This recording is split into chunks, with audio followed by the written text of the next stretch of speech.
মায়ের রক্ত। আমি দেখতে পাচ্ছি তাদের প্রতিটি রক্তকণা রমনার সবুজ ঘাসের উপর আগুনের মতো জ্বলছে, জ্বলছে আর জ্বলছে।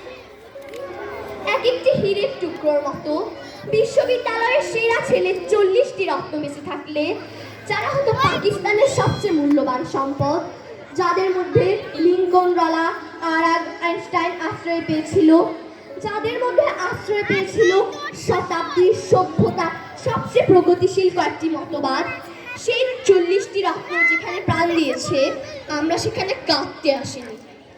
যারা গুলি ভর্তি রাইফেল নিয়ে এসেছিল ওখানে, যারা এসেছিল নির্দয়ভাবে হত্যা করার আদেশ নিয়ে, আমরা তাদের কাছে ভাষার জন্য আবেদন জানাতেও আসিনি। আজ আমরা এসেছি খুনি জালিমের ফাঁসির দাবি নিয়ে।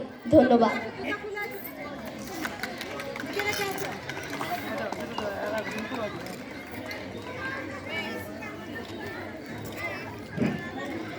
নমস্কার। ধন্যবাদ সুষমা, অনেক সুন্দর একটি আবৃত্তি উপস্থাপনের জন্য। যারা ড্রয়িংয়ে অংশগ্রহণ করেছো তাদের জন্য একটা অ্যানাউন্সমেন্ট। তোমরা যারা চিত্রাঙ্কনে অংশগ্রহণ করেছো তারা চিত্রাঙ্কন করবে এবং কাগজটার পেছনে তোমাদের নাম, রোল, শাখা লিখবে। চিত্রাঙ্কনের পাশাপাশি কাগজের পেছনে তোমার নাম, রোল, শাখা লিখবে। ক্লাস। ধন্যবাদ। এবার দিশান রয় দুর্জয় কোনো এক মাকে এই কবিতাটা আমাদের শোনাবে। নমস্কার, আমি দিশান রায় দুর্জয়। আমি এখন সকল ভাষা শহীদদের প্রতি বিনম্র শ্রদ্ধা রেখে আমার নিবেদনকে, আমার পরিবেশনাটি শুরু করছি। এখন আমার নিবেদন কবি আবু জাফর